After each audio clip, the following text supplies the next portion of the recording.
Independence Day. First, he broke ranks to back impeaching President Trump. Now, citing a partisan death spiral, he's leaving the Republican Party. I think people need to stand up for what's right. Is this Michigan congressman eyeing a higher office? Congressman Justin Amash joins us exclusively in moments. And back to the future? In a crowded field, the Democratic frontrunner carves out his lane. Look, it's center-left. That's where I am. While his challengers try to draw contrasts. This is not 2016, this is 2020. And people are woke. CNN's exclusive interview with 2020 presidential candidate, former Vice President Joe Biden, next. Plus, women rule. The U.S. women's soccer team faces off in the World Cup finals. We think that the game should be played with exuberance. A 15-year-old American phenom wows at Wimbledon. American female athletes are standing out and speaking up.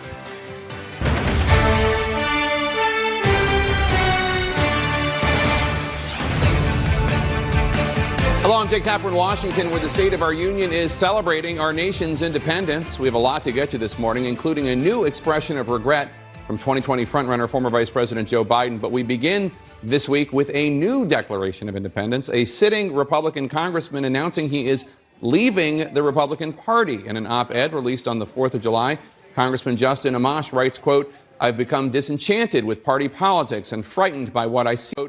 I've become disenchanted with party politics and frightened by what I see from it. The two-party system has evolved into an existential threat to American principles and institutions. Amash had been the most outspoken Republican critic of President Trump, becoming the first and only Republican lawmaker to call for impeachment proceedings after reading the Mueller report. The president, unsurprisingly, shared his feelings about Amash's decision on Twitter, calling him a total loser and calling his decision great news for the Republican Party. And newly minted independent Congressman Justin Amash of Michigan joins us now exclusively live for his first national interview since making the decision. Thanks so much for joining us. Appreciate it. Thanks, Jake. Appreciate it. So you didn't mention President Trump in your op-ed in the Post, but you did say you believe the GOP stood for limited government and economic freedom until recent years. Do you think you would be leaving the Republican Party if Donald Trump were not president? Yes, I do. And I've had concerns with the Republican Party for several years. I've had concerns with the party system generally. When I first got to Congress, I thought I could change things from the inside. But as I've spent time there, I've seen that not only me, I don't think there's anyone in there who can change the system. It's pretty rigid. It's top down. It comes down from leadership to the bottom. And over the years, it's gotten more rigid. So it's more difficult now to actually change the process than it was even a few years ago. Do you think it's fair to say that President Trump and your fellow Republicans' unblinking support for President Trump was the straw that broke the camel's back? I think this term in Congress has really shown how bad it can get. When I started the House Freedom Caucus, I was one of the founding members. What we were fighting for was better process. We were fighting for a more open government, a more accountable government. We wanted members to have a voice in the process so that we'd have a deliberative body and we'd be able to represent people back home. Whatever the outcome, sometimes the outcomes would be more conservative, sometimes the outcomes would be more progressive. But whatever the outcome, we wanted to open it up. But over the years, I've seen that people are just falling in line behind the leaders, including people in my own caucus, which I left. So it's gotten worse and worse, and I think this was the term that really broke it for me. The president lashed out on you on Twitter Thursday after your announcement that you're leaving the Republican Party, saying, quote, "Great news for the Republican Party as one of the dumbest and most disloyal men in Congress is, quote, quitting the party, no collusion, no obstruction. Knew he couldn't get the nomination to run again in the great state of Michigan, already being challenged for a seat, a total loser." I wanted to give you an opportunity to respond. I mean, I don't have a response to it. It's what the president does. It's what he says. And I think most people understand that's not how people are supposed to talk about each other and to each other. And I think he's really identified what I talked about in my op-ed, which is he thinks that people owe loyalty to him. But people are elected to Congress with an oath to support and defend the Constitution, not an oath to support and defend one person, the president, who happens to be from your own party. Do you think that kind of attack, personal, nasty, name-calling, do you think fearing that kind of attack is why more of your Republican colleagues don't speak out when they see things they don't like from the president? Yeah, it's a big part of it. They're afraid they'll be attacked. They're afraid that people back home who are listening to certain forms of media will say, well, the president's right, this guy's a terrible person, and we need to go after him. So it's a combination of things. I don't think a lot of the partisan discord and the rest started with President Trump. It's been going on for years, and it's gotten worse in recent years. But he's helping to fuel it, and he's making it worse, and he's making it more difficult for people to be independent in Congress. You stand to lose some political power by leaving the Republican Party. The vice chair of the Republican Conference, Congressman Mark Walker, tweeted, quote, Amash left the Freedom Caucus. Now he's leaving the GOP. The House GOP never left Justin Amash. We simply ran out of space for his ego. However, we should make sure he leaves the Republican Conference and his committee. What would you say to a supporter or a constituent who says, by leaving the party, you are hurting your congressional district because you no longer are going to have potentially? I mean, do you anticipate you're going to be kicked off the Oversight Committee? I anticipate that I may be kicked off. And that's okay. I understand the consequences of doing what I'm doing. At the end of the day, though, I've done this for several years. I've worked within the Republican Party. I've tried to make changes from within. My colleagues have tried to make changes from within. It hasn't worked. It's not working for anyone. I'm not the only one trying. I have colleagues who are trying every day and who are frustrated, but they are not speaking out the same way. I hope they will speak out. But it's time to try something different. It's time to be a committed, independent representative for my district so that everyone back home knows where I stand. Because right now, when you go back home, you hear Republicans who don't trust you because you're not aligned with the president. You hear Democrats who don't trust you because you're a Republican. And most of the people in my district do trust me. They respect me. They support me. And I want those people to know that I'm there for them. I'm there to represent every single person in the community. But not having any power on a committee, doesn't that hurt your ability to serve your constituents? In today's politics, the committees have almost no power. And I want people at home to understand that. Everything is really run top down. When I say that, I mean it very literally. The Speaker of the House very much controls the entire process. The Speaker decides what comes out of committee. When Speaker Ryan, our Republican Speaker, was there, I was on several committees, and nothing ever came out of the committees that wasn't approved by Speaker Ryan. So let me ask you about that, because I talked to Brendan Buck, who was a senior advisor to both Speaker Paul Ryan and to Speaker Boehner, and he says one of the reasons why Congress isn't functioning as it should is because of the Freedom Caucus. That's the perspective of a lot of people in Republican leadership, as I'm sure you know. Specifically, Buck said, you can't have an honest conversation about partisanship and polarization in the last 5 years without acknowledging the role the Freedom Caucus played. They insisted on loyalty to their own tribe above all else and drove this toxic notion that compromise is treason. As you mentioned, you're a founding member of the Freedom Caucus. What's your response to that? Do you think that the Freedom Caucus deserves any blame for how things are going in Congress right now? So I don't want to speak for the Freedom Caucus today since I'm no longer a member, but I will say when the Freedom Caucus was founded, the purpose was to open up the process. And the Speaker of the House and his spokespeople have it totally backward. They were closing down the entire system, and members of the Freedom Caucus said, well, we need to band together to ensure that we open this up. We want to be able to offer amendments on the House floor. Under Speaker Ryan, for example, for the first time in congressional history, we had a whole Congress where not a single member of Congress was able to go to the House floor and offer an amendment. It was the first time in history. It was the most closed Congress in history. And now under Speaker Pelosi, we have the same problem, where we're not allowed to go to the House floor and offer amendments. So the thing is closed down. We need to open it up. And sometimes you have to form a group like the Freedom Caucus to stand up to the establishment in Washington. So just to give their perspective, for instance, the Senate passed immigration reform during the Obama years. It was a bipartisan bill, passed with 60-something votes, mostly Democrats, but some Republicans as well.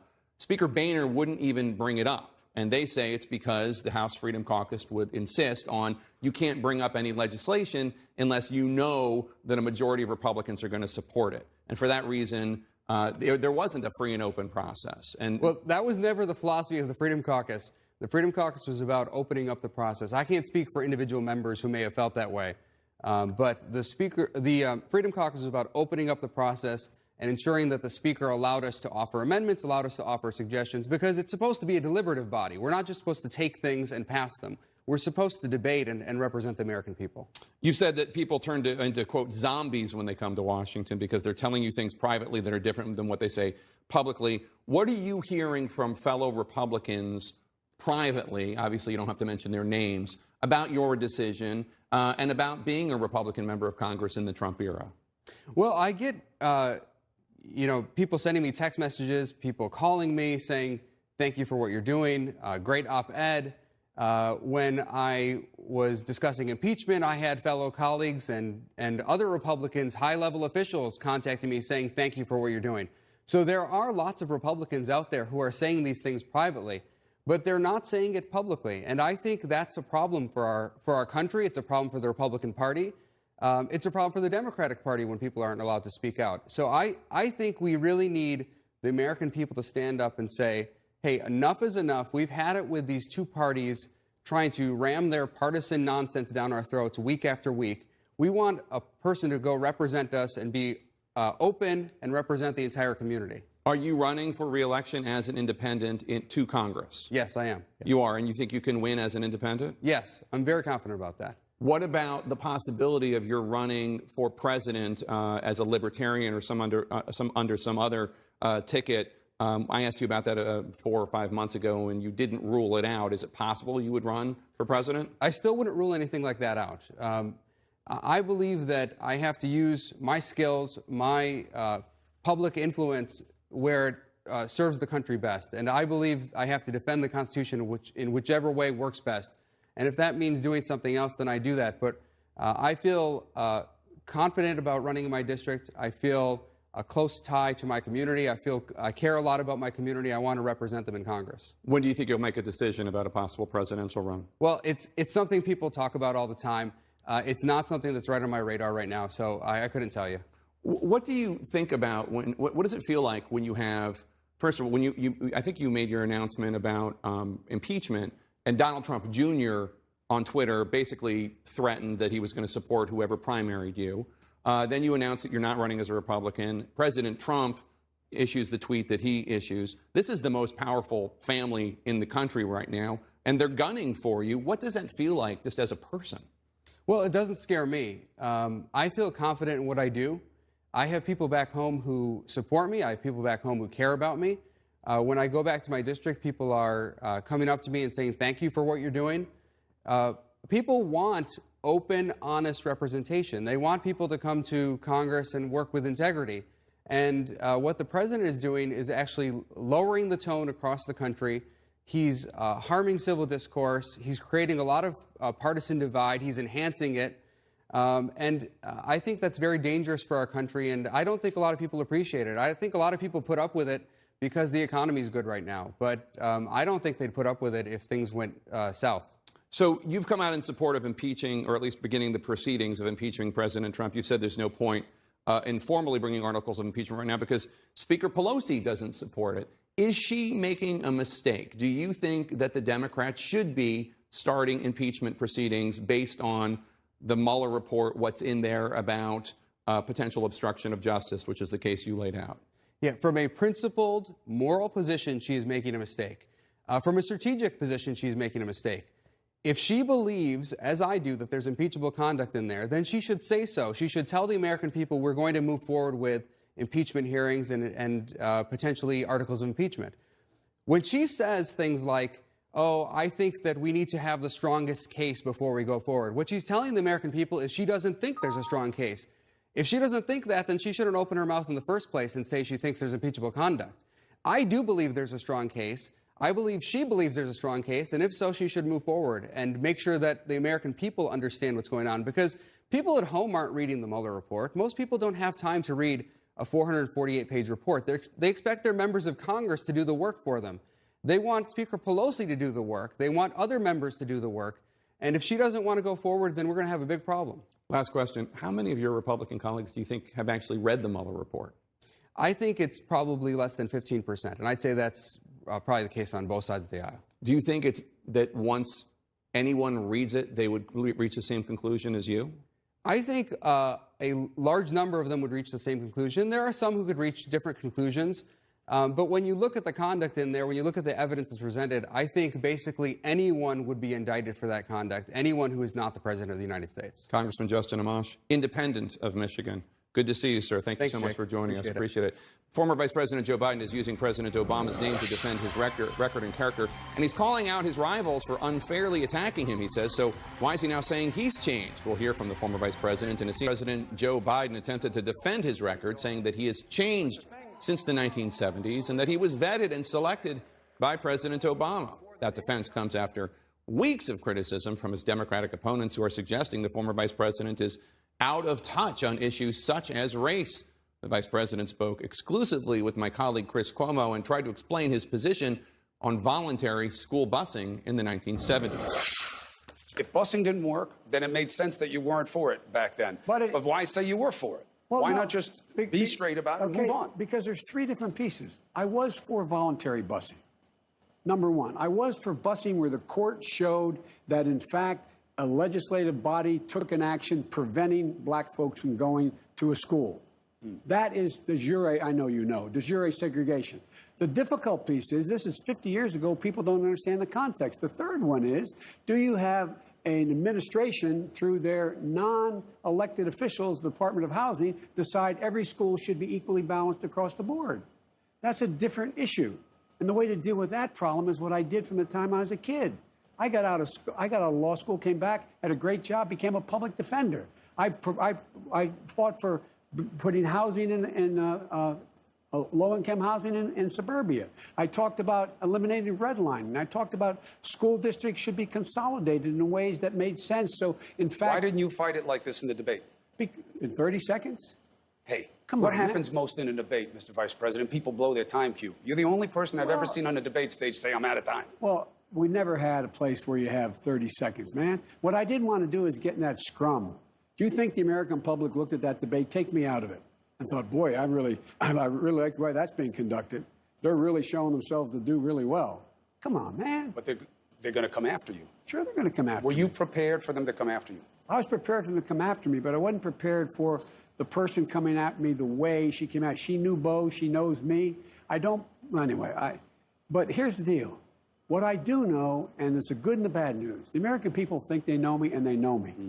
Since that occurred, I had the most sought-after endorsement for the mayor of Atlanta, a black woman who's a great leader, Mayor Bottoms, endorsed me. I've had numerous members of the Black Caucus endorse me. Here's the tough question for Democrats. They need a warrior, okay? Because not to aggrandize, not to lionize, but this president knows how to fight in the ring one-on-one. Kamala Harris is friendly fire. Cory Booker is friendly fire. How can Democrats have confidence that you can take on the biggest and the baddest when you're having trouble sparring in party? I don't think I'm having trouble sparring. It's how you want to spar. Look, I'm the guy at the time everybody talks about things that are changed. I took on same-sex marriage. I took on a whole range of issues. I took on arms control. I took on dealing with Russia with the arms control agreement. I took on Putin in terms of in terms of what was going on in Ukraine. I've taken on these leaders around the world. I'm the guy that's gone in and met them. I've taken on all these leaders. This is ironic. I've never been accused of not being able to spar. I've been accused of being too aggressive. But the game has changed. Well, and you think that what's happening with Harris is anything compared to what would happen with you and this president? No, but everybody knows who this guy is. Come on, man. Come on. How do you beat him? I beat him by just pointing out who I am and who he is and what we're for and what he's against. This guy is a divider in chief. This guy is acting with racist policies. This guy is moving to just foment hate, to split. That's the only way he can sustain himself. Nothing about him worries you? Oh, yeah, well, sure it worries me in the sense that I'm looking forward to this, man. You walk behind me in a debate. Come here, man. No, you think you know me too well. I mean, the idea that I'd be intimidated by Donald Trump, he's the bully that I knew my whole life. He's the bully that I've always stood up to. He's the bully who used to make fun when I was a kid in a stutter and I'd smack him in the mouth. Look, this is not. But I think the American people want a president who has some dignity, who has a value set, who is actually trying to restore the soul of this country. So when they turn on the television, they look up and their kids say, I want to be like that guy or that woman. You versus the rest of the field. On the economy, they're all going big. 70% tax rates, free college, re-architecture of the economy, a forgiving debt for college, which happens to be the biggest asset on the American government's balance sheet. You do not believe in those things. I don't believe in the way they're doing that. For example, I think there should be health care for everyone. I have a plan how to do that that's rational and will cost a hell of a lot less and will work. In terms of... Too incremental? No, it's not incremental. It's bold. Would you bring back the individual mandate? Pardon me? Would you bring back the individual mandate? Yes, I bring back the individual mandate. Think that'll be popular? Well, it's not. Yes, now it would be compared to what's being offered. And here's the deal, Chris. We're in a situation where if you provide an option for anybody who, in fact, wants to buy into Medicare for all, they can buy in. They buy in, and they can do it. But if they like their employer-based insurance, which a lot of unions broke their neck to get, a lot of people like they shouldn't have to give it up. The flip of that is, if you don't go my way, and you go their way, you have to give up all of that.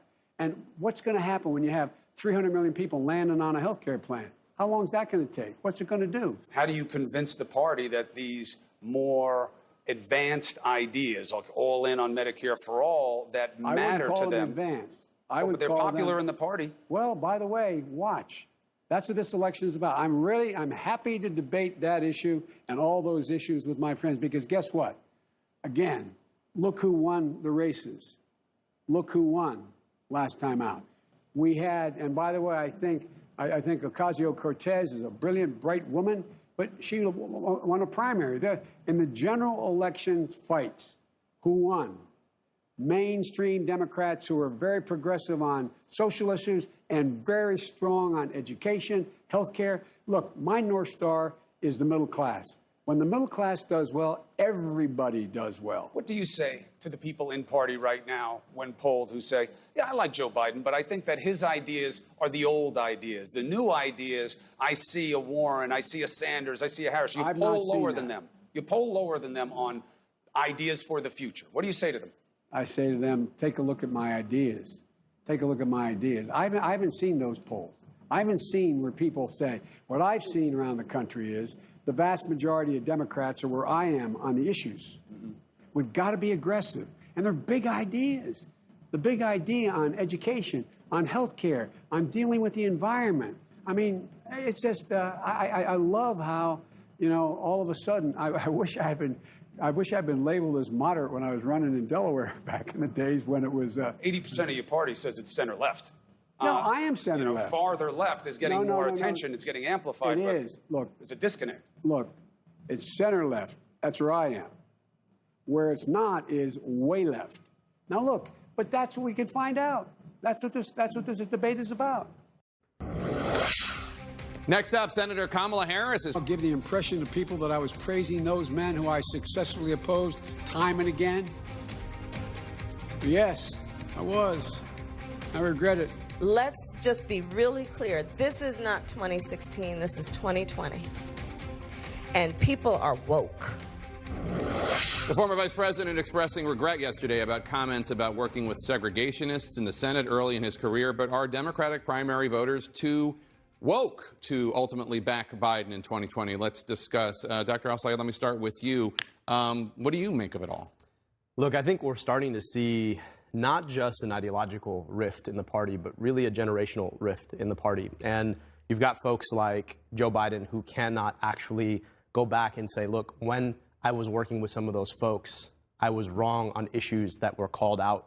Or you've got somebody like Speaker Pelosi who's going after the most popular congresswoman by far in the country.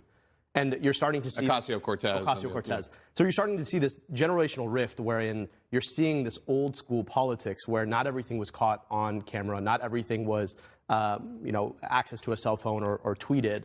And it's not okay anymore to just say, I was right, no matter what happened. We have to be able to say, look, I was wrong about something, and I've changed. The world has changed, and this is how I've evolved with it. And we're seeing it on multiple fronts. How would you have advised the vice president to deal with this beyond not bringing up the segregationists to begin with?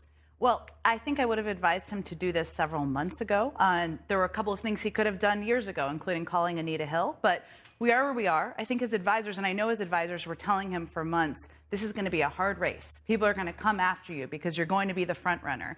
You're going to have to reintroduce yourself. And I think what we've seen over the last couple of weeks is that he's learned that himself. People don't fully know him. They need to know who he is, not just Barack Obama's running mate, that his opponents are going to come after him, as should be expected. And what we saw this weekend is he's trying to regain footing and reset the narrative for him. Whether that works or not, we'll see. I mean, that's up to primary voters. I don't think Joe Biden thought this was going to be as difficult as it is. You've got Kamala Harris that is calling him out on all of his issues. He's got two problems. One is he has to separate himself and say, look, I wasn't just part of the Obama administration.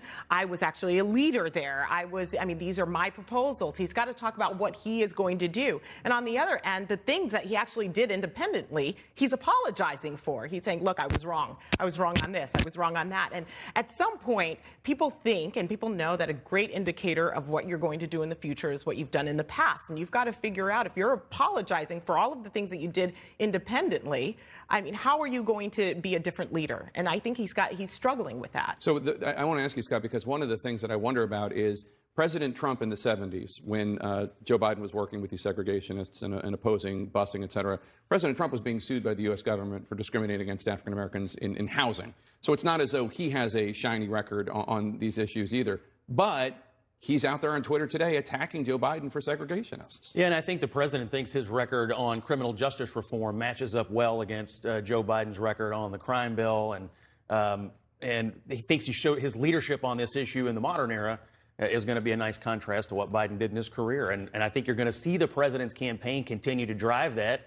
And it's not a partisan issue. This was a bipartisan effort, and a lot of Democrats have praised the Trump White House for getting it done. But I think, Scott, I mean, one of the things Democrats agree on, and we're seeing this over the past couple of days, is that issues like housing and education and economic opportunity are how you address racial injustice. It's not going to be a debate about 1970s busing when it comes to the nominee versus Donald Trump. That's where it becomes problematic for Donald Trump. But criminal justice was a big part of it, and it's something that we've worked on. I worked with the Congressional Black Caucus on. This is something that we worked on for a very long time, and actually getting that done, it's a big deal. So now we're moving on to the next, but you have to be able to look, a person who's not an apologist for the administration, first of all, I want to make sure that we're giving credit where credit is due. That was done by the House of Representatives and by Congress, and the president was able to sign that into law, which is great. But this was a big deal. Criminal justice reform was a big deal, and he is going to have to face the 1994 criminal crime bill. But let's be clear, the bigger question here is about white supremacy.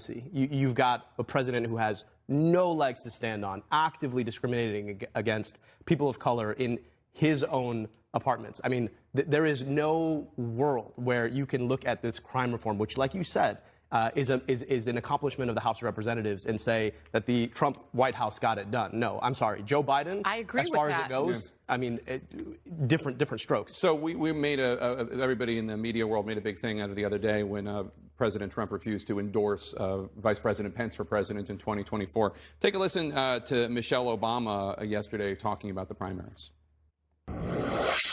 Barack and I are going to support whoever wins the primary. So our primary focus is letting the primary process play out because it's very early. As with President Trump, that's what you have to say. You can't really lean on the scales at all. But boy, Biden, I'm sure, would have loved a note of support there. Sure, but I think former President Obama, Michelle Obama, made a decision strategically they're going to stay out because they saw what happened 4 years ago. When you put your thumb on the scale too early, you're going to mess up the party. The party's going to be divided. They'll come in when it's the right time, or they're going to preserve that option. But until then, they want to see how it plays out. They want to see what the American people think. I actually think that's the right decision on their part. All right, everyone stick around. We have a lot more to talk about. The latest criticism of Congresswoman Alexandria Ocasio-Cortez is coming from inside her own house. That's next. Stay with us. House Speaker Nancy Pelosi seemed to take something of a swipe at the popular progressive Congresswoman Alexandria Ocasio-Cortez and her fellow progressive fresh women, saying, quote, all these people have their public whatever and their Twitter world, but they didn't have any following.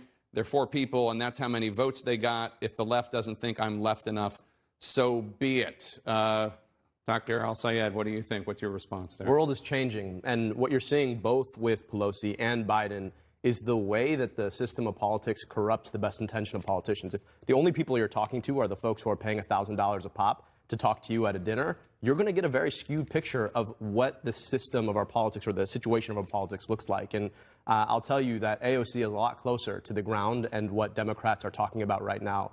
The world is changing, and these folks, it's leaving them behind. She does seem, Alexandria Ocasio-Cortez and the others do seem popular with the Democratic grassroots.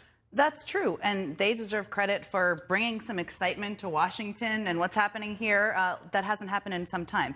But if you're only paying attention to what's happening on Twitter, you're also not in touch with the country and also not in touch with what many young people are feeling, what many people who are in their 40s or 50s are feeling. We know that Twitter is more liberal. It's whiter, I say as a white liberal person, than most of the country. And it's not in touch with all of the conversations. What Pelosi is also thinking about is the vast majority of newly elected members of Congress who are representing districts that are a lot more moderate, that are a lot more conservative in some areas and policies. And that's who she's thinking of and she's also hearing from. So I just think, I'm from the state of Michigan, and I know what it was like to have Alexandria Ocasio-Cortez in town. I'll tell you what, she draws a lot more young people, like you're talking about, beyond Twitter, to actually come and listen to what she has to say because they recognize that she's the future of the party. That's not a criticism Nancy of her. Pelosi never represented what I'm speaking to, the middle if you states, speak the older to folks. Congresswoman Alyssa Slotkin, who I think is a superstar and represents... Slotkin. Slotkin, who represents a district in Michigan. She's someone who will say that doesn't speak to my constituents and what I hear from people every day. It's not a criticism of, it's just that they wouldn't be elected in 90% of districts in the country. I think that's what's Pelosi. But neither would Nancy Pelosi. So speaking of rebels, I want to turn to the Justin Amash interview from a little while ago, and here is some sound. This is a Michigan Republican congressman turned independent. He just spoke with us on a Sunday exclusive. Take a listen. I'm not the only one trying. I have colleagues who are trying every day and who are frustrated, but they are not speaking out the same way. I hope they will speak out. But it's time to try something different. It's time to be a committed, independent representative for my district so that everyone back home knows where I stand. So you served alongside Congressman Amash. That's one name I won't mess up.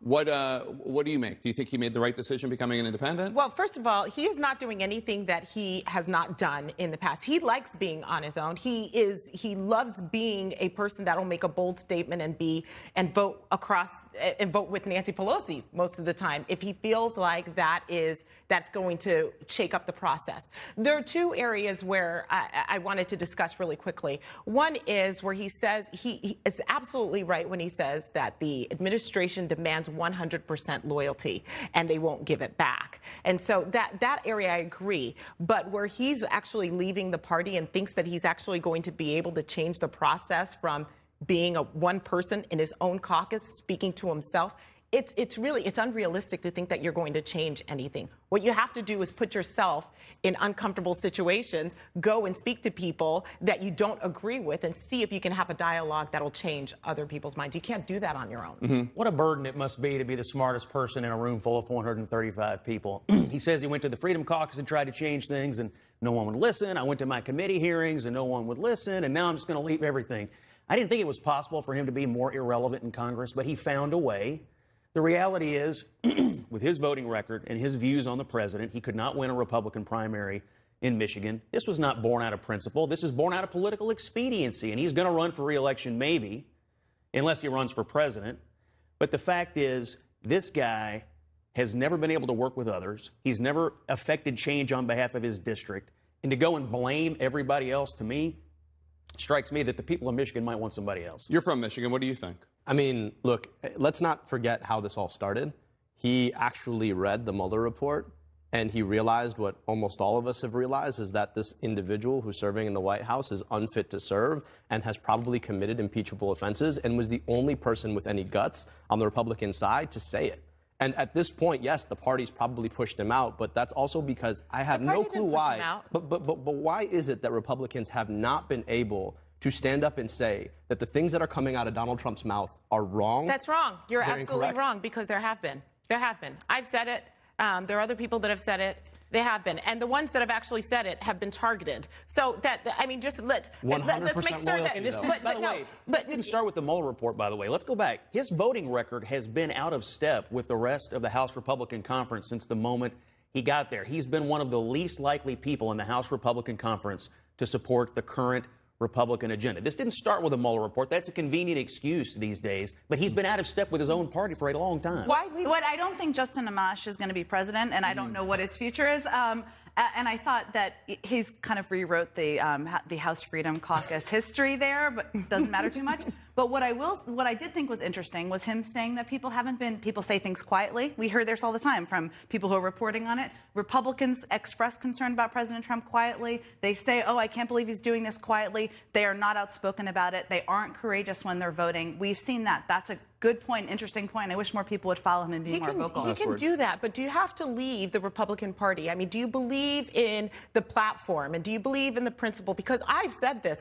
I'm sure Justin, I'm sure I have been a Republican longer than the president has. And so why not hold him accountable to that and stay with the party and say, look, you are not going to change the platform that we believe in. Happy 4th of July to all of you. I really appreciate your being here. American female athletes are going for glory this weekend. So why are they coming under so much criticism? That story next.